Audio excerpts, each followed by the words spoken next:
Buenas tardes, amados hermanos, que el Señor les bendiga en esta hora. Vamos a dar inicio a la clase de hoy, ¿verdad? Al mensaje que tenemos el día de hoy. Recordemos que estamos hablando acerca de Ezequiel, las profecías, ¿verdad? De Ezequiel, cómo Dios siempre, antes que va a hacer algo, ¿sí?, a favor de quien sea, no nada más a favor del pueblo de Israel, sino también a favor de nosotros, siempre que va a hacer algo, siempre lo anuncia por medio de sus profetas, de sus siervos los profetas, ¿sí? Él nunca va a hacer nada sin avisárnoslo, Recordemos que antes de que viniera el cautiverio babilónico, él le avisó al pueblo de Israel 200 años antes por medio de Isaías y después con Jeremías. Y también utilizó a Oseas, a Joel, a Miqueas, a Nahum, a varios de ellos los utilizó para anunciarle al pueblo de Israel la catástrofe que se le venía y quién lo iba a atacar y cómo lo iba a atacar. Pero también le daba la opción de que obedecieran a ciertos, por ejemplo, al que se sometieran al rey de Babilonia y les iba a ir bien. Sin embargo, el hombre no le quiso obedecer y en el pecado llevó la penitencia, fue castigado severamente por no obedecer a Dios. Sin embargo, ahora, a 30 años después de que Babilonia ya captura a Jerusalén, Dios dice, bueno, vamos a seguir con el siguiente plan. Ahora, ¿qué va a pasar con Israel, con mi pueblo, después del cautiverio babilónico? ¿Sí? Ya habíamos hablado acerca de una imagen. ¿Se acuerdan de la imagen que hicimos de los reyes, cómo iban a venir? Bueno, estaba a punto ya de culminar el cautiverio babilónico y en el libro de Ezequiel nos dice que ya era el año 30 del reinado de Nabucodonosor. Y curiosamente, ya hablamos que Nabucodonosor gobernó sobre Israel durante 38 años, ¿sí? Entonces, recordemos que ya con Joaquín, antes de Sedequías, había reinado 11 años. Y después con Joaquín y después Sedequías otros 11 años. Sin embargo, aquí en el pasaje primero del libro de Ezequiel nos dice que era el año 30, el año 18, del reinado de Nabucodonosor. Entonces, si checamos 8, 9, 10, llevamos 1, 2, 3, 4. O sea, faltaban 30 años, ¿sí?, para los 70 de que el reinado babilónico se cumplirían, o sea, los 70 años. Entonces, ahora el pueblo de Israel estaba a punto, permítanme tantito, estaba a punto de ya a 30 años de que se terminara el cautiverio babilónico.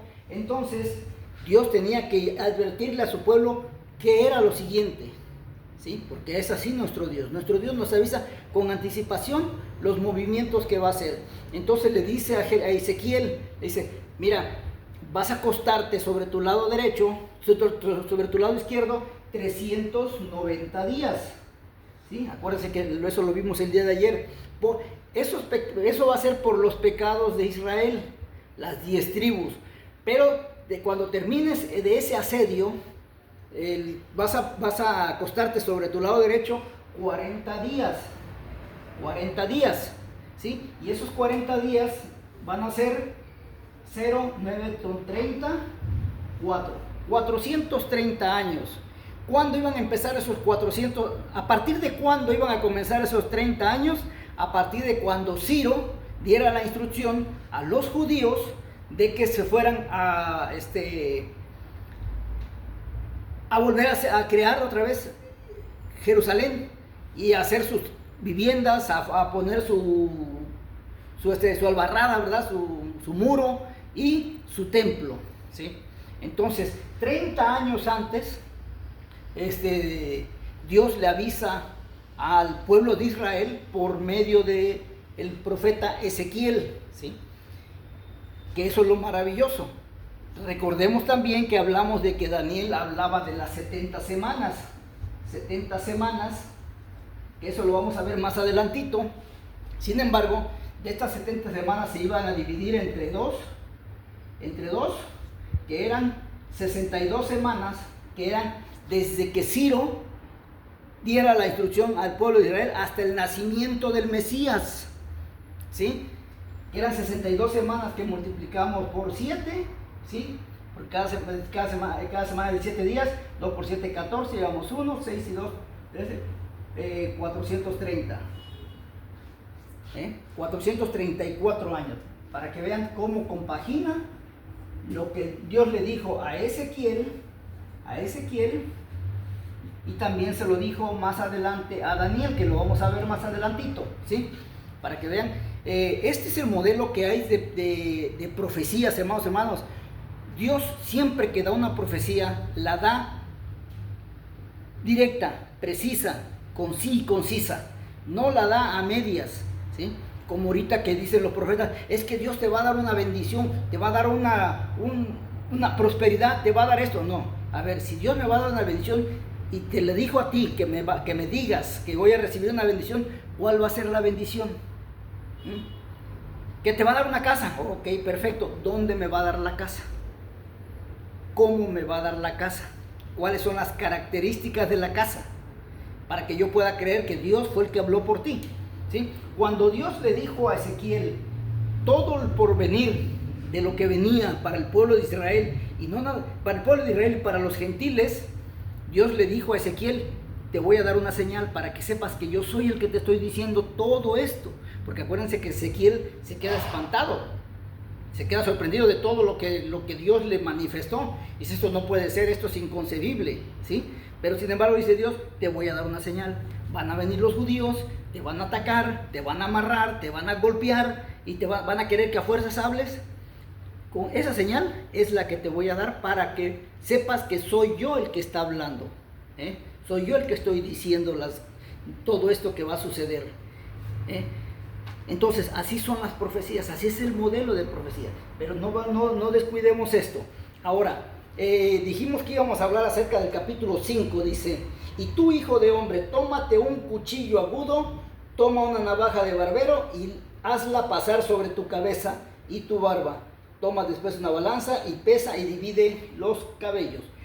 Amados hermanos, aquí tenemos algo muy interesante.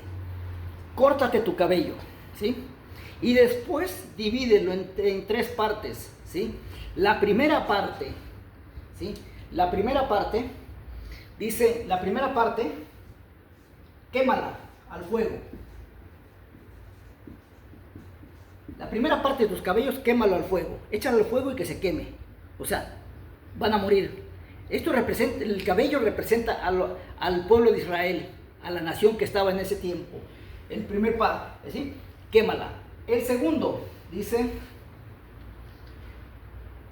la cortarás con una espada, córtala, ¿sí? O sea, las naciones que lo iban a cautivar, los iban a matar a espada, ¿sí? Y la tercera le dice, y espárcelas, la tercera parte de los cabellos, espárcela. O sea, agarra ese cabello y tíralo al aire. Eso significa que a cierto grupo de israelíes, de judíos, ¿sí? Los voy a mandar por todo el mundo. Los voy a distribuir por todo el mundo, ¿sí? Y hay una cuarta parte, el remanente, lo que te sobre, ¿sí? Amárralo, una cuarta parte, amárralo y átalo a tu vestido. Átalo a tu vestido, ¿sí? Porque esos son los únicos que van a quedar en Israel. Son los únicos que voy a aceptar o que se queden en Israel. ¿Y cómo comprobamos esto? Porque cuando Ciro da la instrucción de que se vayan, dice las Sagradas Escrituras, lo vamos a leer más adelantito, que dice Dios, que dice, y Dios me puso un espíritu en algunas personas para que ellas se fueran a Jerusalén. se regresaran a Jerusalén, pero hubo unas personas que Dios no le puso su espíritu para que se regresaran a Jerusalén, sino se quedaran a vivir, algunos en Siria, otros en Damasco, bueno, Damasco y Siria es lo mismo, en Egipto, en Moab, en Amón, se fueron a Etiopía, a África, se quedaron en Babilonia, se distribuyeron por todos lados, ¿sí? Entonces, estos eran los que les iba a suceder eso, pero a estos eran los que iban a quedarse en Jerusalén, ¿sí? Dice, el versículo 5 dice, esta es Jerusalén, la puse en medio de las naciones y de las tierras alrededor de ellas, y ella cambió mis decretos. ¿Por qué hice todo esto? ¿Por qué hice todo esto? Porque ella cambió mis decretos, ¿sí? Y mis ordenanzas en impiedad, más que las naciones y más que la tierra que están alrededor de ellas, porque desecharon mis decretos y mis mandamientos y no anduvieron en ellos. Se multiplicaron como naciones, pero no guardaron mis leyes. Dice el 9, dice, y haré en ti lo que nunca hice, ni jamás haré cosa semejante a causa de tus abominaciones. Por eso, pongan mucha atención, los padres comerán a los hijos en medio de ti, y los hijos se comerán a sus padres, y haré en ti juicios y esparciré a todos los vientos, a todos los que quedaren de ti. O sea, estaba enojado el Señor. ¿Por qué? Porque cambiaron los decretos, cambiaron su gloria, cambiaron sus servicios, cambiaron sus formas de cómo debía de proceder el pueblo cuando iban al templo, a Jerusalén, ¿sí? Hicieron un desorden, ¿sí? Por tanto, dice, vivo yo, dice Jehová el Señor, ciertamente por haber profanado mi santuario con todas tus abominaciones, te quebrantaré yo también. Mi ojo no perdonará, ni tampoco tendré yo misericordia, dice el Señor. Una tercera parte de ti morirá de pestilencia y será consumida de hambre en medio de ti. Y una tercera parte caerá espada alrededor de ti, y otra tercera parte esparciré a todos los vientos, y tras ellos desenvainaré mi espada. Y chequen lo que dice el 13, y se cumplirá mi furor, y saciaré en ellos mi enojo, y tomaré satisfacción, y sabrán que yo Jehová he hablado en mi celo, cuando cumpla en ellos mi enojo.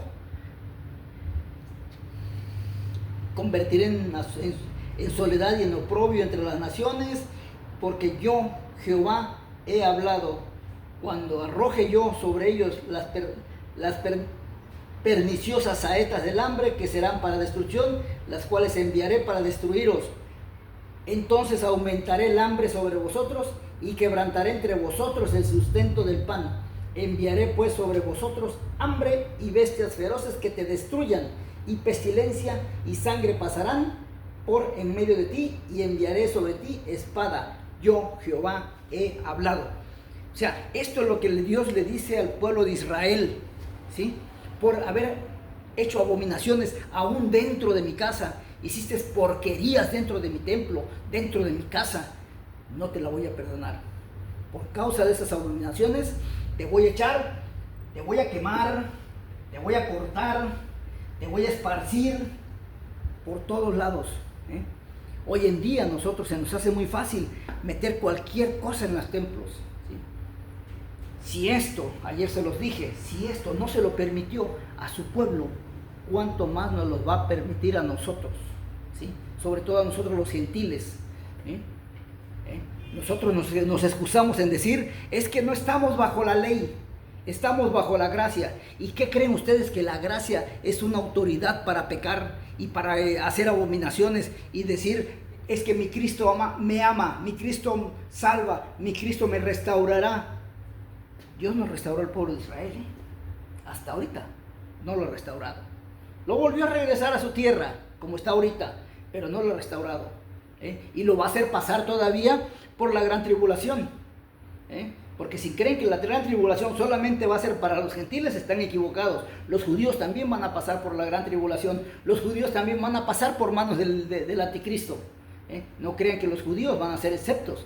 excepto de ese mal que viene, porque ese mal viene viene para toda la humanidad, para todos los pueblos, para todas las razas, como nos decía Daniel. Entonces, hermanos, más les vale ponerse en paz con Dios y quitar todas las abominaciones que han puesto en sus iglesias, que han hecho en nuestras iglesias. No le crean a esos falsos profetas que les proponen paz y tranquilidad y beneficio y bendiciones, porque dice la palabra del Señor: cuando el hombre por fin diga paz, vendrá sobre de ellos la destrucción. Mañana continuamos con el siguiente mensaje. Que Dios los bendiga. Soy Juan Carlos Muñoz.